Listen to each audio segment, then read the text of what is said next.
오늘은 신실한 서머나 교회라는 제목으로 하나님의 말씀을 함께 나누기를 원합니다. 사랑하는 성도 여러분, 우리가 지난번에는 에베소 교회에 대한 이야기를 함께 같이 나누었습니다. 에베소 교회는 칭찬도 받았고 책망도 받았던 교회였습니다. 너희의 행위와 수고와 인내에 대한 칭찬과 또 이단들의 위협으로부터 진리를 지킨 것에 대해서 칭찬을 받았습니다. 그런데 에베소 교회가 책망을 하나 받게 되죠. 그 책망이 바로 뭐냐면 처음 사랑을 버렸느니라 라고 말씀하고 있습니다. 그래서 예수님께서 이렇게 말씀하시죠. 어디서 떨어졌는지를 생각하고 회개하여 처음 행위를 가지라 라고 말씀하고 있습니다. 그러니까 에베소 교회 굉장한 교회인데 그 교회에도 칭찬이 있었고 또 책망도 있었습니다. 네, 오늘은 두 번째로 서머나 교회에 대한 부분을 함께 살펴보려고 합니다. 여러분은 칭찬을 받는 것을 더 좋아하십니까? 아니면 벌을 받는, 꾸중을 받는 것을 더 좋아하십니까?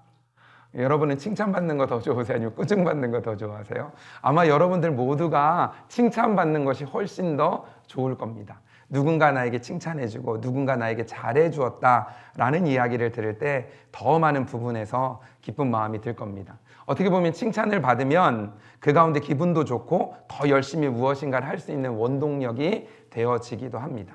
아마 칭찬을 싫어하는 사람은 아마 이곳에 없을 겁니다. 모두 다 칭찬받는 걸 굉장히 좋아할 겁니다. 근데 만약에요, 예수님으로부터 칭찬을 받는다면 잘하였도다 충성된 종아라고 예수님에게 칭찬을 받는다면 어떨까요? 너무나 좋지 않겠습니까? 예수님으로부터, 그러니까 사람으로부터 받는 칭찬도 그렇게 좋은데 예수님으로부터 칭찬을 받는다면 그건 너무나도 큰, 또 너무나도 행복할 거라는 생각들이 듭니다. 특별히 여기 모여있는 한 사람 한 사람 우리 모두가 마지막 잘하였도다 착하고 충성된 종아라고 칭찬받는 은혜가 우리 가운데 가득하기를 소망합니다. 아멘, 아멘, 아멘, 아멘. 서머나 교회, 특별히 우리가 7교회에 대해서 우리가 하나씩 살펴보고 있는 중에 있는데 7교회가 있잖아요. 그 7교회에서 책망받은 교회도 있고 칭찬받은 교회도 있고 칭찬과 또 책망을 받은 교회들도 있습니다. 한번 질문 한번 해볼게요. 7개 교회 중에 칭찬만 받은 교회가 있거든요. 혹시 그 교회가 몇 개 교회인지 혹시 아십니까? 혹시 네네. 네, 바로 이야기를 하시네. 그죠? 몇 개 교회냐면 2개 교회죠. 7개 중에서 2개 교회. 그 교회 안에 뭐냐면 서머나 교회가 있고 빌라델비아 교회가 있죠. 근데 오늘 어느 교회를 알아보려면 서머나 교회에 대해 생각을 해보려고 합니다. 그러니까 예수님으로부터 칭찬만 받았던 교회, 그 서머나 교회. 그 서머나 교회는 어떤 교회였고 어떤 칭찬을 받았는지를 오늘 좀 살펴보는 시간들을 가졌으면 좋겠습니다. 그리고 그 모습을 통해서 우리가 다시 한번 그 예수님 앞에서 우리도 어떻게 서야 될지 또 어떤 모습으로 자라가야 될지 생각해보는 시간을 가졌으면 좋겠습니다. 요한계시록 2장 8절에서 11절 말씀에 보면 서머나 교회에 대한 칭찬들이 쭉 나와 있는데 그것을 딱 한 가지로 표현하자면 여러분 혹시 찬송가 중에서 이런 찬송가 아십니까? 환난과 핍박 중에도 그 뭐죠? 성도는 신앙 지켰네. 이 신앙 생각할 때 기쁨이 충만하도다. 어떻게 보면 환난과 핍박 중에도 신앙을 지킨 교회가 바로 서머나 교회입니다. 이 이야기는 뭐냐면 환난과 핍박이 있었다라는 이야기를 하고 있는 거죠. 서머나 교회 안에 세찬 바람에 시련의 바람이 불어왔습니다. 사탄의 앞잡이 마귀의 파송을 받은 자들이 성도들을 붙잡아 옥에 가두었습니다. 그리고 교회 안에 들어와 있던 자칭 유대인이라고 하는 유대인들로 인해서 핍박을 받게 되어지는 일들이 벌어지게 됩니다. 그리고 사탄이 서머나 교회를 밟아 죽이려고 하는 집중 공격을 하고 있는 모습이 나타납니다. 아마 사탄의 눈에 서머나 교회가 살면 자기들의 나라, 즉 마귀의 나라가 큰 손해를 입을 것을 알고 아마 조기박멸, 처음부터 아예 무엇인가 믿음 생활을 하지 못하도록 하기 위해서 굉장히 총동원되어 그 가운데 집중포화를 쏘아내고 있는 모습이라고도 할 수 있습니다. 좀 기억해 보십시오. 서머나 교회는 어떤 교회인가? 특별히 서머나 교회는 에베소 교회가 있었잖아요. 에베소 교회 북쪽으로 한 56km 정도 떨어져 있는 교회입니다. 서머나 교회는 에베소에 버금갈 만할 정도로 굉장히 발달된 지역이었습니다. BC 1000년경에 헬라의 식민지로 건설된 곳입니다. 역사와 전통이 있고 또 황제 숭배 사상이 있었던 곳이 바로 서머나라는 곳입니다. 대부분의 학자들은 에베소 교회에서 서머나 교회를 개척했다라고 표현합니다. 그러니까 에베소 교회가 핍박과 환난 중에서 믿음을 지켰잖아요. 행위와 너의 수고와 너의 인내를 아노라라고 예수님께서 말씀하셨는데 그 믿음이 아마 서머나 교회로, 그리고 서머나 교회가 개척되어져서 그 가운데 서머나 교회가 세워진 겁니다. 교회가 개척되고 건실하게 성장해 가는 가운데 갑자기 지역적으로 이 지역에 유대인들이 대거 유입하게 되어집니다. AD 70년 로마 장군 티투스에 의해 예루살렘이 완전히 붕괴되고 멸망하게 됩니다. 그때 그 예루살렘에 있었던 유대인들이 이곳으로 오게 되어집니다. 그때 유대인들이 서머나 지역으로 오게 되어지는데 그때 와서 이제 유대인들이 뭐 하냐면 회당을 짓는 일을 하게 되어집니다. 그런데 여기서 하나 우리가 기억해야 될 부분은 뭐냐면 먼저 서머나 교회가 세워졌고 그 서머나 교회가 굳건하게 지금 세워져 가고 있는 중에 있습니다. 근데 유대인들이 와서 그 가운데 그 예수 믿는 사람들을 핍박하기 시작하게 되어집니다. 그 가운데 이제 어려움들을 당하게 되어지는데 그때 당시에 이제 유대인들이 이곳에 와서 이제 그 당시에 이제 핍박을 하는 과정들이 있게 되어지는데 그 핍박을 했던 과정 중에 어떤 부분들이 있냐면 그 예수님을 믿는 기독교인들에 대해서 식인종이다라는 이야기들을 해 나갑니다. 왜냐하면 혹시 기억나십니까? 우리도 성찬식을 할 때 빵을 향해서 뭐라고 이야기하냐면 이것은 예수님의 몸입니다. 살입니다. 그리고 또 그 포도주를 향해서 뭐라고 하냐면 예수님의 피입니다. 이제 이것을 가지고 뭐냐면 이들이 사람의 피를, 사람의 몸을 먹는다, 먹고 마신다라는 부분들에 대한 것들로 펼치면서 그 가운데 이제 어려움들을 주게 되어지는 일들이 벌어지게 되어집니다. 이제 그 가운데 어려움들을 당하게 되어지는 일들이 벌어지게 되어지는 거죠. 그 가운데 이제 짐승을 잡아먹는다, 심지어는 사람을 잡아먹는다라는 부분들로 핍박을 하게 되어집니다. 그 당시에 로마의 입장에서 보면 그 로마의 입장에서도 예수를 믿는 기독교인들을 핍박하기를 원하는데 유대인들이 그런 소문을 펼치니까 서로 손을 잡고 핍박할 수 있는 이제 이유가 또 생기는 거죠. 그러면서 유대인에 의해서 핍박을 당하고 또 로마로부터 핍박을 당하게 되는 일들이 벌어지게 됩니다. 식인종에게 긍휼을 베푼다. 말이 안 되잖아요. 당연히 잡아 죽이고 박해해도 된다라는 명분을 삼게 되어지는 거죠. 그 가운데 핍박하고 어려움들이 그들 가운데 나타나게 되어집니다. 9절 말씀에 보면 이렇게 표현하고 있습니다. 내가 내 환난과 궁핍을 알거니와 실상은 내가 부유한 자니라. 자칭 유대인이라 하는 자들의 비방도 알거니와 실상은 유대인이 아니요 사탄의 회당이라. 9절에 이렇게 표현하잖아요. 내가 내 환난과 궁핍을 알거니와. 예수님께서 말씀하시는 겁니다. 너가 받고 있는 환난 내가 안다. 네가 지금 궁핍을 받고 있는 것 내가 안다 라고 말씀하는 겁니다. 즉 지금 서머나 교회는 그 핍박 가운데, 환난 가운데, 궁핍 가운데 있는 모습들을 이제 우리가 알 수 있습니다. 그리고 나서 여기 보면 이런 표현을 하죠. 자칭 유대인이라는 자들의 비방도 알거니와. 그러니까 유대인들이 비방한다는 것도 알다는 거죠. 그러면서 뭐라고 하냐면 실상은 유대인이 아니요. 뭐라고 돼 있어요? 사탄의 회당이라. 지금 유대인을 향해서 뭐라고 얘기하냐면 사탄이다라고 성경 말씀에서 이야기를 하고 있는 겁니다. 그들이 핍박하고 있고 그들이 어려움들을 주고 있다라는 것들을 누가 아시냐면 예수님이 알고 있다라고 표현하고 있습니다. 9절에 나오는 유대인은 사탄의 모임이라고 할 수 있고 10절에 가면 이제 마귀의 표현이 또 나옵니다. 그 10절에 보면 마귀는 또 누구를 의미하냐면 로마를 가리키는 말입니다. 10절 말씀에 보면 이렇게 표현합니다. 너는 장차 받을 고난을 두려워하지 말라. 볼지어다 마귀가 장차 너희 가운데서 몇 사람을 옥에 던져 시험을 받게 하리니 너희가 10일 동안 환난을 받으리라.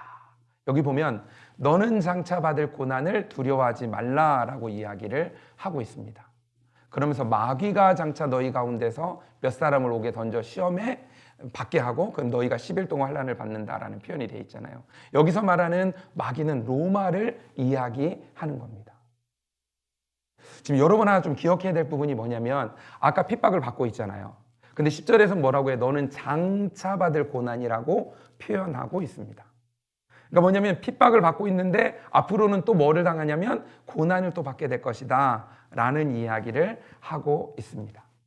지금 사탄이라고 이야기하는 유대인들 또 마귀라고 이야기하는 로마가 같이 결탁을 해서 그 가운데 어려움을 서머나 교회를 향해서 주고 있다라는 겁니다. 어떻게 보면 이렇게 표현할 수 있는 거죠.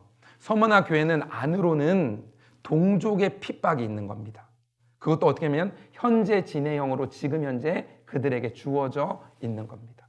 그리고 밖으로는 더 극심한 로마의 핍박이 예정되어 있는 겁니다. 장차 받을 고난으로 그들에게 주어지게 될 암울한 모습, 상황에 직면해 있는 모습을 이야기하는 겁니다. 지금 서머나 교회를 향해서 편지를 보내고 있는데 이 서머나 교회를 향한 예수님의 편지는 핍박과 고난 사이의 중간 과정에 보낸 겁니다. 지금까지 너무나 잘 참아왔다. 그러면서 칭찬해 주는 겁니다. 근데 또 앞으로 다가올 고난이 있을 것에 대해서도 이야기하고 있는 겁니다. 이 칭찬은 완료형 칭찬이 아니라 어떻게 보면 중간 점수로 주는 칭찬입니다. 그러니까 지금 뭐냐면 끝난 게 아니라 지금 중간에 주고 있는 겁니다. 그러면서 또 앞으로도 장차 고난이 너희에게 있을 것이다 라는 이야기를 하는 거죠. 사탄의 회당으로부터 받은 동족의 핍박은 잘 견디어냈지만 이제 로마로부터 오는 핍박도 너희를 잘 이겨내야 한다는 당부가 들어있는 편지라고 표현할 수 있는 거죠. 어떻게 보면 중간 점수를 주는 겁니다. 어떻게 보면 중간 점수를 뭐를 준 거예요? A+를 준 겁니다. 예수님께서 지금 네가 핍박, 궁핍과 그리고 핍박을 잘 견뎠다 하면서 A+를 주는 거죠. 근데 아직 중간 점수입니다. 아직 기말고사가 끝나고 난 다음에 최종 점수를 얻은 건 아닙니다. 근데 어떻게 보면 우리도 지금 이 시점에 놓여 있다라고도 할 수 있습니다. 우리도 지금 중간평가를 예수님께서 하신다면 나에게는 뭐 어떻게 점수를 주실까? 또 그리고 더 중요한 건 뭐냐면 여러분 아시죠? 중간고사도 중요하지만 진짜 중요한 건 뭐예요? 마지막 시험이 나오고 결과가 나오는 게 중요하잖아요. 그러니까 그 점수를 받아야 되는 부분들이 있는 거죠. 그런데 서머나 교회는 앞으로 다가올 핍박도 과연 견뎌낼 수 있었을까? 근데 서머나 교회에 대한 기록들을 쭉 살펴보다 보면 2세기 초에 활동했던 안디옥의 이그나우티우스에 의하면 서머나 교회는 서머나 교회 감독이었던 폴리캅, 혹시 여러분 폴리캅이라고 들어본 적 있습니까? 폴리캅 이후 교회들을 감독하는 감독교회로 건실하게 성장했다라는 기록들이 있습니다. 그러니까 어떻게 보면 서머나 교회는 중간 점수도 A+고 그리고 마지막에도 A+를 받았을 것입니다. 그러니까 역사적인 증언을 토대로 보면 그럴 수 있다는 거죠. 즉 무슨 얘기냐면 로마의 핍박 가운데도 로마의 고난 가운데서도 이겨낸 교회이다라고 표현할 수 있는 거죠. 자, 그렇다면 서머나 교회는 이 고통과 연단과 또 여러 가지 어려움들이 있었는데 그 가운데 그 핍박을 어떻게 이겨낼 수 있었을까요? 그리고 서머나 교회가 칭찬을 받고 있는데 그 칭찬받은 것은 무엇일까요? 이제 그 부분에 대해서 우리가 두 가지로 한번 좀 살펴보았으면 좋겠습니다. 첫 번째로 우리 같이 한번 읽어볼까요? 우리 같이 한번 읽어볼까요? 그러니까 원하시는 언어로 읽으시면 됩니다. 같이 읽겠습니다. 시작. 첫 번째, 서머나 교회는 환난과 핍박을 주님께 더 가까이 나아가는 도구로 사용했습니다. 환난과 핍박을 받았어요. 어려움을 받았어요. 그런데 그걸 어떤 도구로 사용했다고요? 주님께, 하나님께 더 가까이 나아가는 도구로 사용했다는 겁니다. 때로는 핍박이 오고 고난이 오고 때로는 어려움이 올 때 어떤 누군가는 그것 때문에 하나님과 멀어지기도 합니다. 심지어는 하나님을 부인하기도 합니다. 근데 어떤 누군가는 그것 때문에 더 하나님을 찾고 하나님께 더 가까이 다가가는 도구가 되어진다는 겁니다. 근데 서머나 교회가 바로 그랬다는 겁니다. 마귀는 서머나 교회를 이 세상에 없애버리기 위해서 가장 비효율적인 방법인 고난이라는 도구를 사용했습니다. 왜냐하면 초대교회 성도들은 단 한 사람도 예외 없이 핍박을 예상하고 믿음을 시작한 사람들입니다. 지금은 좀 다른데요. 이때 당시 초대교회에 예수님을 믿는다는 것은 핍박을 내가 인정하는 겁니다. 내가 핍박을 받겠다. 그럼에도 불구하고 내가 예수님을 믿겠다라는 고백 속에서 시작되어지는 거죠. 초대교회 성도들은 예수님을 믿기 위해 출세와 세상 명예를 포기하고 잘 먹고 잘 사는 것을 포기하고 가족도 친척도 포기했습니다. 죽는 줄 알면서도 그 모든 것을 예수님과 맞바꾼 사람들입니다. 핍박이 올 것을 당연한 것으로 여기고 예수님을 믿은 사람들이 이 당시 초대교회의 믿음의 사람들입니다. 그런데 마귀는 모르는 한 가지 사실이 있었던 거죠. 기독교인들은 핍박과 고난으로 절대로 예수님과 멀어지게 할 수 없다는 것입니다. 아니, 고난과 핍박은 오히려 기독교인들이 더 주님께 가까이 가게 만든다는 것.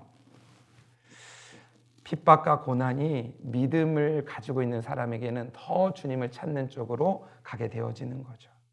아마 사단도 그 사실을 알았다면 그때 그렇게 핍박하지 않았을 텐데, 아마 그 방법은 피했을 텐데, 그런데 고난이란 핍박이라는 것들을 주게 되는 거죠.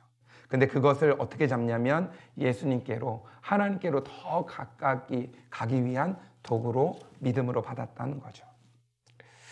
욥을 하나님과 멀어지게 만들려고 고난을 사용했던 마귀 기억나십니까? 그래서 시험을 주잖아요. 고난을 주잖아요. 가족 안에 어려움을 주잖아요. 몸에 고통과 어려움을 허락해 주잖아요. 그런데 욥은 어떻게 되죠? 욥은 어떻게 되죠? 눈으로 보게 되어지는 일까지 벌어지게 되죠. 욥기 42장 5절 말씀에 보면 이렇게 말씀하죠.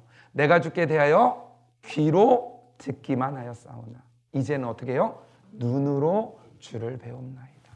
귀로만 들었는데 이제는 눈으로도 볼 수 있게 되어진 거죠. 고난이 욥을 통해 달라지게 하는 거죠. 내가 귀로만 들었는데 이제는 눈으로도 보게 되어지는 거죠. 우리에게 있어 고난, 우리에게 있어서 어려움은 하나님께로 더 다가갈 수 있는 도구가 되어집니다. 그래서요, 우리는 핍박 앞에, 어려움 앞에, 또 때로는 궁핍 앞에 두려워하는 것이 아니라 이것이 나에게 준 기회다라는 것들을 우리가 믿음으로 받는 은혜가 우리 가운데 가득하기를 소망합니다. 아멘, 아멘. 믿음으로 받는 거죠. 믿음으로. 고난을 지나온 욥의 고백. 내가 귀로 듣기만 하였사오나 이제는 눈으로 주를 배웁나이다. 우리도 우리에게 있는 고난을 지나고 나면 우리도 이런 고백을 할 수 있게 될 겁니다. 내가 귀로 들었지만 이제는 눈으로 볼 수 있게 되었습니다. 그리스도인들에게 가장 무서운 것은 이렇게 표현합니다. 고난이 아니라 형통이라고 표현합니다. 때로는 우리는 형통을 구하지만 형통이 우리를 무너지게 만들 수도 있기 때문입니다. 그래서 욥은 고난을 통하여 믿음이 더 좋아졌지만 솔로몬은 형통 때문에 무너지지 않았습니까? 이 신비를 자칭 유대인들, 로마, 귀신도 마귀도 모르고 그때 당시에 휘둘렸던 것이죠. 로마 사람들도, 거짓 유대인들도, 세상 사람들도, 마귀도, 귀신도 채찍으로 서머나 교회 성도들을 때리면서 또 그 가운데 핍박을 주면 예수를 부인할 줄 알았는데 오히려 그 채찍이 예수님께로 더 가까이 가는 도구가 되어진 거죠. 그 어려움이 더 예수님께로 다가가는 일이 되어진 거죠. 여러분, 혹시 보리 농사 지어본 적이 있으십니까? 보리 농사. 그러니까 저도 지어본 적이 없습니다. 혹시 보리밟기라는 거 혹시 들어보신 적 있습니까? 보리밟기 들어보신 적 있으세요? 보리밟기. 저도 막 경험을 막 하고 그런 세대는 아닙니다. 그런데 보리밟기라는 게 있어요. 보리를 밟는 겁니다. 보리를 밟는 것. 그 예전에 한국에서는 여름에는 논농사로, 그러니까 벼를 자라게 하고 겨울에는 보리를 자라게 해서 이모작을 했을 때가 있었습니다. 그러면 겨울에 보리를 심는 겁니다. 보리를 심는 거예요. 겨울에 보리를 심어 놓고, 그리고 난 다음에 보리가 이렇게 자라기 시작하면 그때 보리밟기라고 해서 사람들이 다 같이 모여서 보리를 밟는 겁니다. 보리를 밟는 겁니다. 생각해 보세요. 한겨울에 보리가 싹을 맺었어요. 어떻게든 잘 자라도록 보호해주고 도와줘야 되는데 가가지고 어떻게 하는 거냐면 밟는 겁니다. 밟는 겁니다. 그런데 왜 밟을까요? 왜 밟을까요? 그 한국에 보면 민족 대백과 사전이라는 데가 있는데 거기 보면 이렇게 표현을 합니다. 추운 겨울 날씨 때문에 보리밭이 얼어서 부풀어 오르거나 너무 따뜻하여 보리가 웃자라는 것을 막음으로써 보리의 성장을 돕는 일을 합니다. 보리밟기는 보리의 성장 과정을 위한 것입니다. 성장 과정을 위해서. 보리밟기는 보리의 줄기, 앞에 상처를 주어 이때 생기는 상처로 수분의 증산이 많아지기 때문에 세포액 농도가 높아지고 생리적으로 내한성을 높이는 효과가 있습니다. 그래서 나중에는 그 보리가 잘 자라서 풍성하게. 혹시 여러분 황금보리밭이라고 혹시 본 적 있으십니까? 황금보리밭. 혹시 사진으로라도 본 적이 있으십니까? 사진으로라도. 그 뭐냐면 어떤 일이 벌어지냐면 겨울에 이런 일들을 통해서 보리가 더 많은 수확을 맺게 되어지는 일들이 벌어지게 되는 거죠. 이렇게 보리를 밟으면 상처를 입은 잎사귀에 수분이 나와서 그 수분이 보리의 생산성을 높이고 병도 안 걸리게 되고 보리의 품질이 높아진다는 거죠. 결국에는 황금 보리밭을 얻게 되어지는 일이 있습니다. 저는 이 보리밟기와 같은 것이 바로 어쩌면 서머나 교회에 행해진 핍박이었을 수 있다라는 생각이 듭니다. 마귀는 로마라는 세상에서 가장 강력하고 아픈 채찍으로 서머나 교회를 내리쳤지만 오히려 서머나 교회 성도들은 로마가 때리고 또 밟을수록 찬 겨울을 이겨내는 근성을 가지게 되었고 그 채찍 때문에 수분을 흘려야 됐던 거죠. 로마의 채찍이 나타낸 수분을 세 가지라고 말할 수 있습니다. 하나는 땀, 하나는 눈물, 하나는 피였다라고 생각이 듭니다. 예수를 믿는 것 때문에 교회는 이곳저곳 도망 다니며 땀을 흘려야 됐고, 같은 형제가 붙잡혀 가면 통곡하면서 눈물을 흘려야 됐고, 자기가 잡히면 채찍에 맞아 피를 흘리게 되는 일들이 벌어지는 거죠. 근데 이 수분이 서머나 교회를 키우는 수분이 되어진 겁니다. 땀과 눈물과 피가 서머나 교회에 뿌려져서 황금보리 같은 황금면류관을 쓴 성도들로 가득한 교회가 만들어지게 되는 거죠. 환난과 핍박 중에도 성도가 믿음을 지켜나가는 거죠. 그 환난과 핍박이 더 주께로 하나님께로 다가가는 모습이 되어지는 거죠. 마귀는 이것을 모르고 로마라는 세상에서 가장 아프고 가장 잔인한 채찍으로 때렸지만 서머나 교회는 그럴수록 주님을 더 강하게 붙잡고 더 견고해졌던 겁니다. 이 놀라운 교회가 바로 서머나 교회입니다. 우리도 이런 모습이었으면 좋겠습니다. 우리 열린교회도 이런 교회가 되었으면 좋겠습니다. 환난과 고통과 때로는 궁핍과 여러 가지 어려움이 내게 와도 그것이 더 주님을 의지하고 하나님께로 나아가는 거죠. 두 번째로 서머나 교회는 환난 중에서도 예수님을 바라보았습니다. 자, 환난 중에서 누구를 바라봤다고요? 예수님을 바라보았습니다. 요한계시록 2장 8절에 보면 예수님이 서머나 교회에게 편지를 보내실 때 예수님이 누구인지에 대해서 설명하고 있습니다. 8절 말씀에 보면 이렇게 표현하죠. 우리 한번 같이 한번 8절 읽어볼까요? 같이 한번 읽겠습니다. 시작. 서머나 교회의 사자에게 편지하라. 처음이며 마지막이요 죽었다가 살아나신 이가 이르시되. 아멘.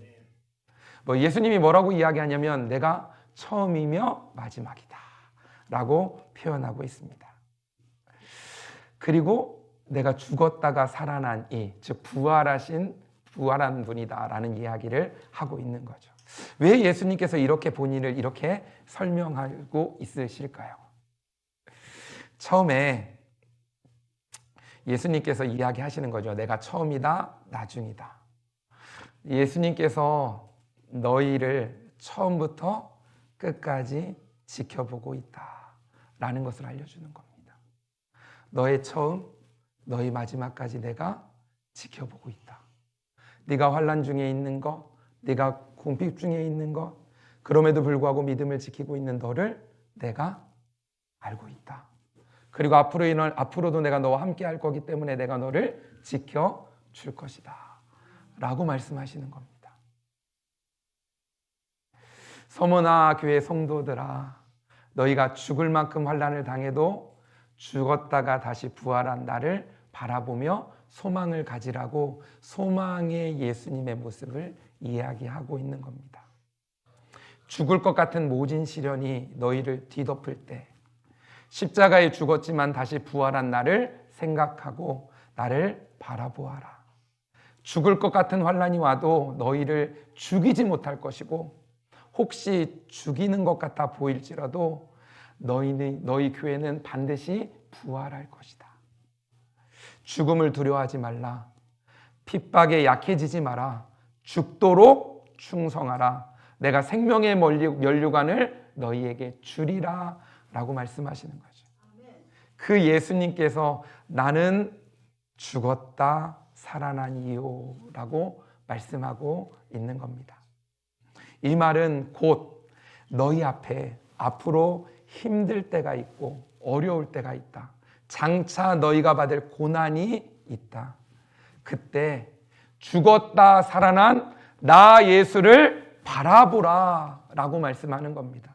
처음이요 나중 되신 예수님, 죽었다가 다시 부활하신 살아나신 그 예수님을 바라보라. 그리고 너희가 힘을 내라 라고 말씀하시는 겁니다. 나처럼 십자가를 진다면 나처럼 너희도 부활할 것이다. 나의 부활이 바로 너의 부활이 될 것이다. 괴롭고 힘들 때 고개를 들어 누구를 보라는 거예요? 예수님을 바라보라. 우리는 상황과 환경이 있지만 거기에 눌려 있는 것이 아니라 고개를 들어 예수님을, 고개를 들어 주를 보라. 그 예수님을 바라보는 거죠. 처음이요 나중, 마지막이 되시는 예수님, 죽었다가 부활하신 예수님, 그 예수님을 바라보며 나아가는 거죠.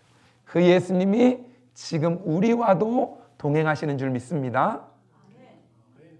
내가 예수님 안에, 예수님이 내 안에. 그 가운데 우리가 삶을 걸어가는 거죠. 히브리서 12장 2절 말씀에 보면 이렇게 말씀하고 있죠. 히브리서 12장 2절. 믿음의 주요 또 온전케 하시는 이인 예수를 바라보자. 예수를 바라보자. 죽음을 두려워하지 말고 예수님을 붙잡고 예수님을 바라보며 나아가는 거죠.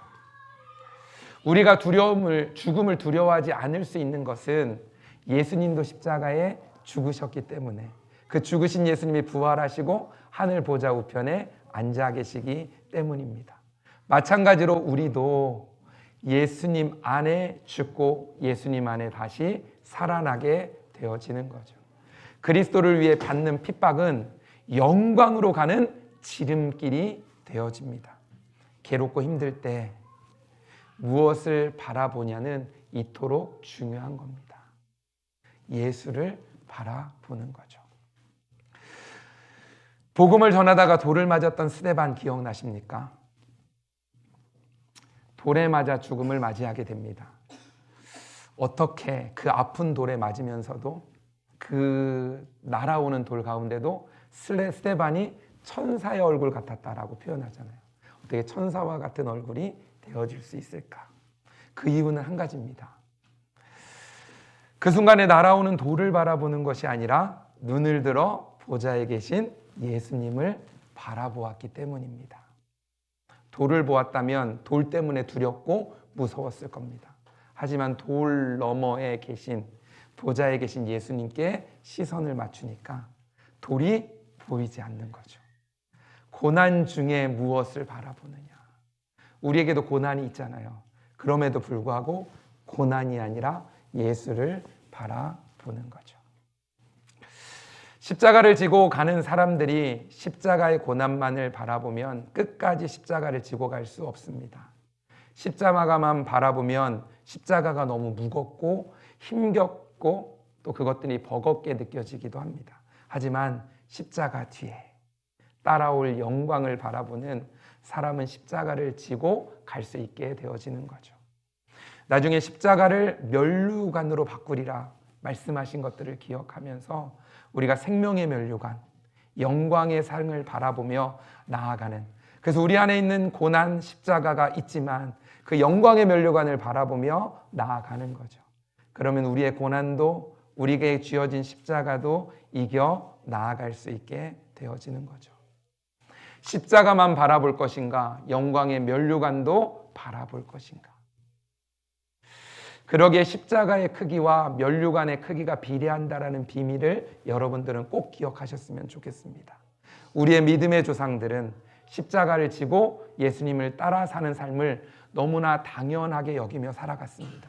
특별히 초대교회 성도들이 그랬습니다. 서머나 교회의 성도들이 바로 그랬습니다. 예수님께서 제자를 부르실 때도 예수님께서 이렇게 표현하셨죠. 아무든지 나를 따라오려거든 자기를 부인하고 자기 십자가를 지고 따라야 한다라고 말씀하십니다.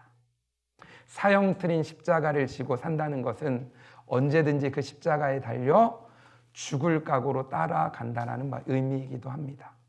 그 사명의 십자가를 지고 가다가 죽을 만한 일을 만나거든, 죽어도 좋을 일을 만나거든, 순교할 시간이 왔거든 아무 미련 없이 그 자리에 서서 십자가를 땅에 박고 십자가에 죽으라는 말입니다.